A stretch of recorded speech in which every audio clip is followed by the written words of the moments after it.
Hey guys, thanks for watching. My name is Liz. And my name's Eddie. Today we're going to teach you how to stack dimes. This is going to be a tutorial video on how to make a nice bead on stainless steel 304 Lima. Yes, so before we get started, if you could hit that like button, hit that subscribe button, and let's get to it. Okay. First things first, we're going to explain to you on our plate on what the process is going to be. Alright guys, before I take you guys under the hood and over to the bench, I figured I would do a quick demonstration over here on this plate. This really helped me when I first started welding, and I'm hoping that these tips and tricks really help you guys out as well. Alright, you're going to want to make sure you put in your tack welds. We're going to pretend like this was my seam, and these little black dots are my tacks. I like to do them about every inch or so, just depending on what kind of project I am welding. When you hold the torch over, give it a second, you're going to hold it, and you're going to wait for the puddle to form. It's going to start really small and it's going to look like a tack weld. And then it's going to form bigger and bigger and bigger and bigger and bigger until you got a nice little puddle over top of the seam, equal on each sides. I like to count to myself on stainless steel. I count to 8. 1, 2, 3, 4, 5, 6, 7, 8. That's just how I personally have my settings set on my welder. Other people count, other people sing, however you need to. That's how I do it to make sure every single time I start, I count to 8, and every single time I start, it is uniform and it looks good. When I dab, for the first project or two, I was dabbing off on the side instead of in front of my weld, and it makes a huge difference when you just kiss it right here on the front of the puddle. I would tap it on the side and accidentally hit my tungsten, and then I'd have to change out my tungsten. So you kiss it right on the tip of the puddle, and make sure you pull that filler rod out of the way, because if not, I purposely got this one dirty for you guys. You're gonna cause a big, I don't know if you can see that, a big puddle forming on the end of that. That's what you don't want. So you do a nice little kiss, and then you just dab and you move. Dab, move. Dab, move. Dab, move. Dab, move. Dab. And when you weld, you want to make sure you're not moving like this. If your puddle is looking like this, you're moving too far. You want to make sure that you're moving just about 40%. You want to make sure your puddle is overlapping the last puddle so that you have a nice uniform look like this. Now, what happens if your puddle is kind of going all wonky and going all over the place? And I call it like a soupy look, kind of like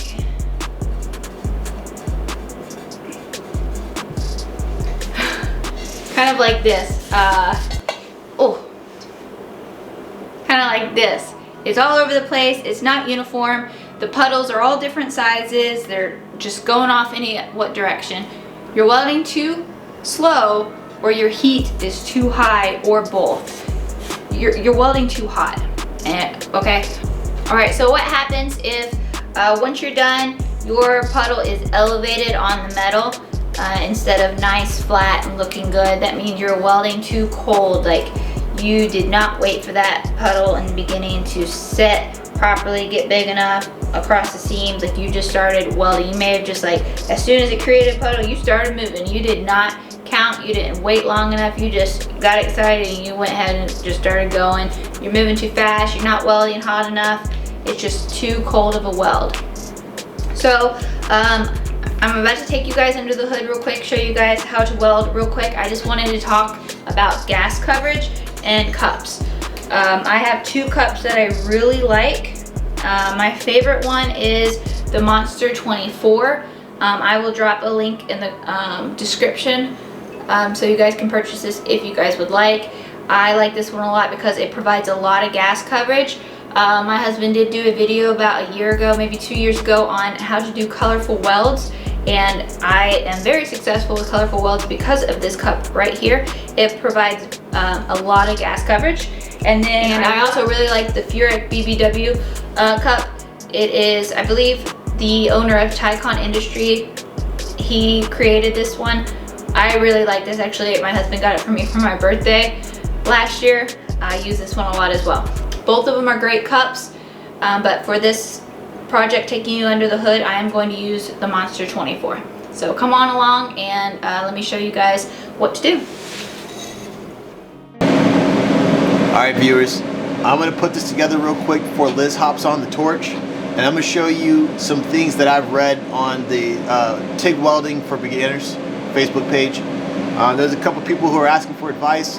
I'm going to show you some things that I'm seeing that the fabricators are doing that I think that if we identify we are doing a certain technique, we can identify to do a different path to avoid following through with this technique. Everyone has their own technique of welding. I respect that, but I'm just based on my experience and my method, I'm going to share with you what I try to avoid so that you don't have some hiccup and some setbacks whenever you're fabricating, so that your fabrication goes smoother and you have a good result at the end. So of course we've cleaned our material with acetone and a shop towel, so the surface is already clean, our seams are already clean, they're already deburred, and these are straight from stainlessbros.com, so these are ready to weld right out the package. So another thing that I've seen is the project doesn't have enough tack welds. If you don't do multiple tack welds throughout the project, when you go to seam and bead up on one side of the project, it's going to pull on the other side and it's going to separate this one tack weld right here. So make sure you add multiple tack welds, like Liz had mentioned in the beginning, throughout the project, so that it is structurally held together, not just holding on by dear life just by one tack weld on the other side.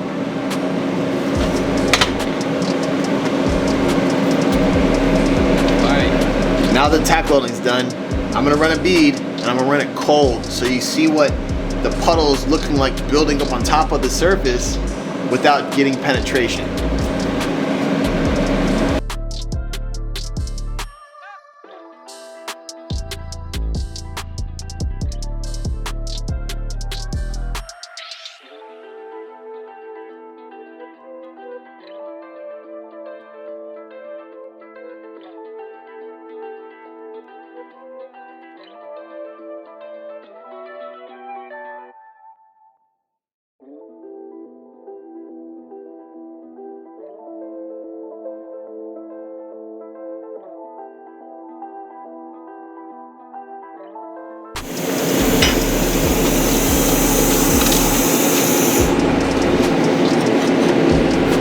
Alright, here is where we have a very cold, it's a raised weld, very lumpy, and check,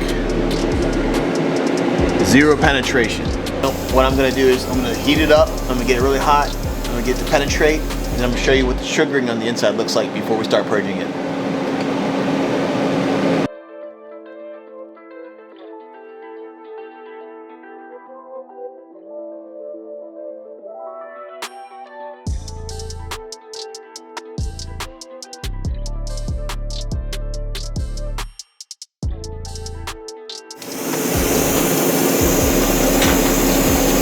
This is a really hot weld.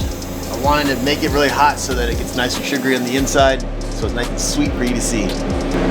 Alright, right here you can see what type of sugary I'm talking about. It's really crusty, it doesn't increase the integrity of the weld, and it's actually a poor quality weld in my opinion. I don't recommend this, especially if you're doing exhaust material. Alright, on this section right here, I'm going to show you what it's like if you have your filler rod too close to your torch in the arc and you're going to heat it up. That's not a good thing. It's going to ball up like a Q-tip. It's not a good thing for whenever you're trying to make uniform welds, okay? Secondly, I'm going to bring my torch too high off the project and show you what that looks like. And while I do that, I'm going to try to introduce this filler rod in there to show you what it's like heating up the filler rod at the wrong time, because you just want to kiss the puddle on the front side of the puddle as you're traveling. So if you let it hover under the arc, in the arc area, it's gonna cause too much heat that's gonna ball at the tip. And then 3, I'm going to strike my tungsten. I'm gonna strike my tungsten with the filler rod, and I'm gonna continue welding, and I'm gonna show you what the result will show you, the outcome will be, because the arc won't be able to have a smooth travel of power, electricity, and it will just contaminate the weld with all the debris.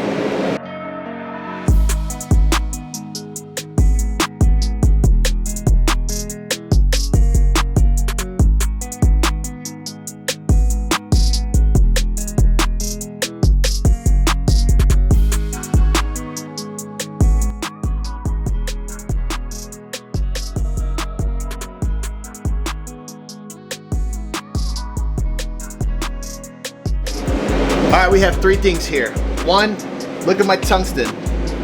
Look how round and balled up it is. It's not going to have a straight penetrating arc. It's gonna have wandering arc. It's gonna be all over the place. This is what it looks like with a freshly ground tungsten. You can see the tip difference, right? You want a good penetration, you want a nice controlled arc, nice controlled puddle. You need to have your tungsten in good standing condition. A clean tungsten, good grind. So what I do is I have about 10 tungstens on standby. If I dip my tungsten into the weld puddle by accident, or if I strike it with my filler rod by accident, I have some backups. I just swap it out real quick, okay? Secondly, this is what the Q-tip looks like on the filler rod. If you have your filler rod under the torch or too close to the torch and you're not actually dabbing into the puddle, it will start balling up like this. Also, if you go to dab into your puddle and you take it outside of that gas coverage area and you expose your filler rod to the air and oxygen outside of that argon coverage, you're going to contaminate that filler rod, and that is going to be introduced into your weld bead, and you're going to have a dirty weld bead. And third, look at the weld. Look what happened over here. So this area is where my ball on my filler rod was getting heated up too much and falling, basically because of the radiant arc heat, falling and dripping into my puddle, and that's caused such a raised bead. Too much filler rod in that area, okay? Then I started easing up on this and striking the tungsten, and you can see it didn't allow me to get a good puddle or penetrate area. And look at all this ash. You see all this ash over here? See all this gray or brown ash? I can scrape it off. That is what happens when your tungsten is dirty and you're getting a bad dirty arc shooting into your product or your project, and you also have dirty filler rod being entered into the well pool, the puddle. All right, now that I've spoke on 3 of the common not preferred methods on TIG welding and some mistakes that I've seen on Instagram and Facebook on that TIG Welder for Beginner page, I'm gonna pass the torch to Liz so she can go over doing a weld bead technique. All right, guys, Eddie was nice enough to put in a bunch of tack welds for me, but to make a good bead, I need to make, put in my perch set. So I have my perch plugs right here. These are very simple to put in. What we have is tape covering one side with a very small pinhole. All we did was take a piece of filler rod and poke that bad boy in there. And I'm gonna put it on this side right here. Just make sure it's even. And I'm just gonna take the hammer and lightly hammer it in on each corner. Kind of like in a star pattern. I do it twice just to verify, and then I always dump it over and make sure it's good. And then this one over here, we have a full circle. And then this is our hose. This is going to release the argon into our project. So I'm not going to put this in yet. I'm going to go ahead and hammer this in here. going to slide it in here as far as possible, and then I am just going to take this bad boy on.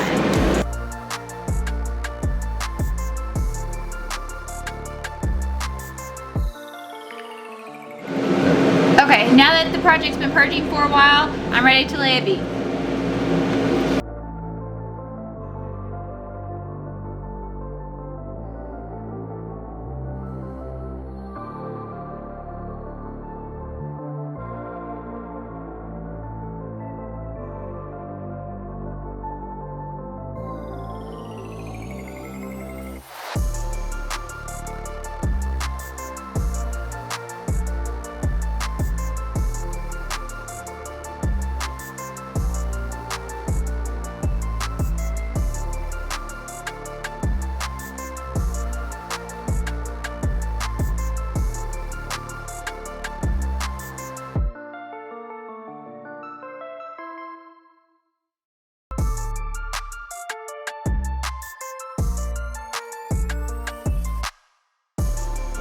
Alright guys, and there we have it.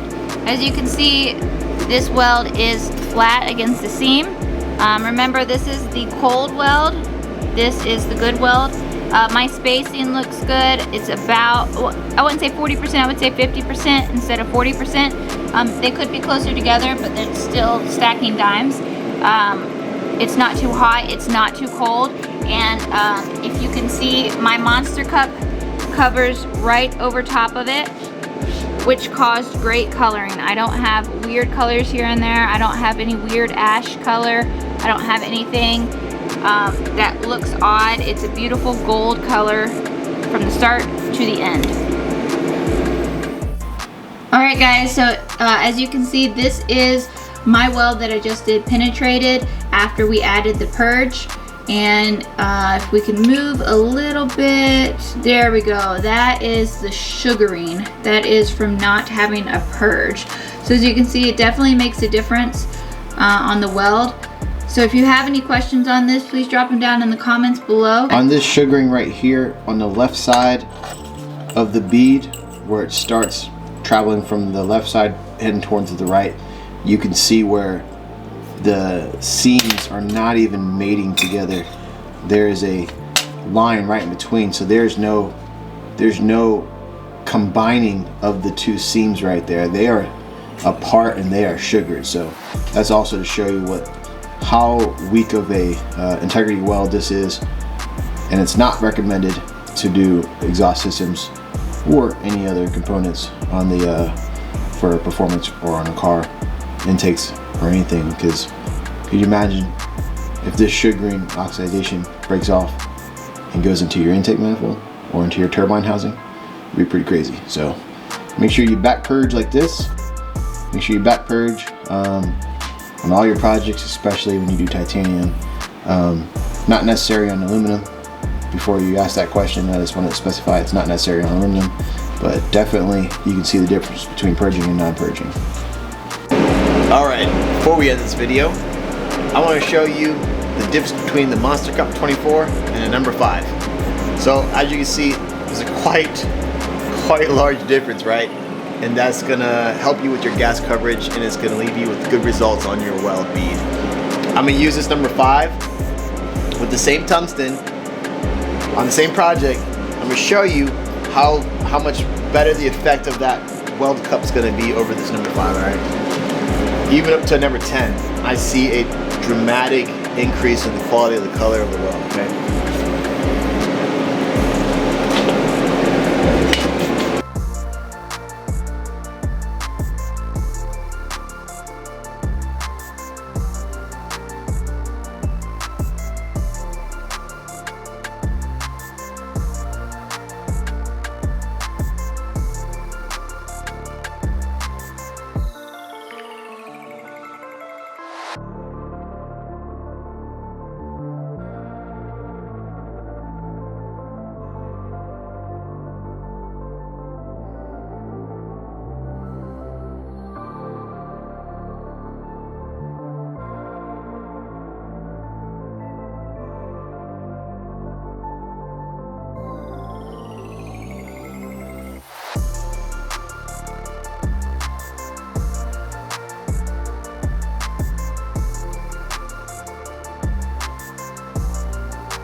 All right, here you can see a huge difference between having a smaller cup without the gas coverage and having a large 24 monster cup, giving you good gas coverage all the way around.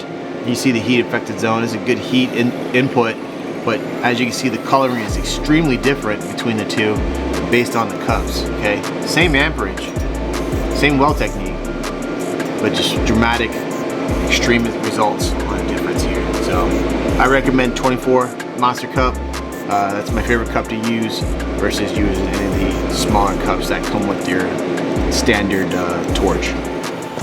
Alright guys, we had a lot of fun showing you guys our tips and tricks on how to lay a proper bead, how to stack those dimes so you can post your photos in confidence on Instagram and on Facebook and produce a great product to a possible client or for your own project. To see your welds, maybe you used our technique, or maybe this video has helped your welds, the quality of the welds come out better. So I like to see those photos on the Facebook page. If you can drop a photo in the comments under this video and maybe a before and after you see this video, and let me know if it helped you, because that's the main purpose of this video. I really want to help and share the knowledge, share the experience, and help the beginning TIG welders go in more depth and advance on techniques, and maybe they can put some more tools in their bag that they can use for any of their projects they're going to build in the future. We did work with stainless steel today, but we are going to make more videos in the future. I would love to show you guys titanium, aluminum, how to heat treat titanium. There's so much you can do with TIG welding, and I'm really excited to show that to you guys. But if you guys want to see anything in the future, drop that in the comments below, and we will be more than happy to create a video and put it up for y'all. So just a reminder that Monster Cup 24 is available, especially on Amazon. We're going to drop a link for that below. It's my favorite cup to use, especially whenever I'm welding titanium. So I recommend you pick one of those up and see how much it benefits your argon gas coverage. We hope you learned a lot. Don't forget to hit that like and subscribe button. Until next time. Thanks guys. Bye.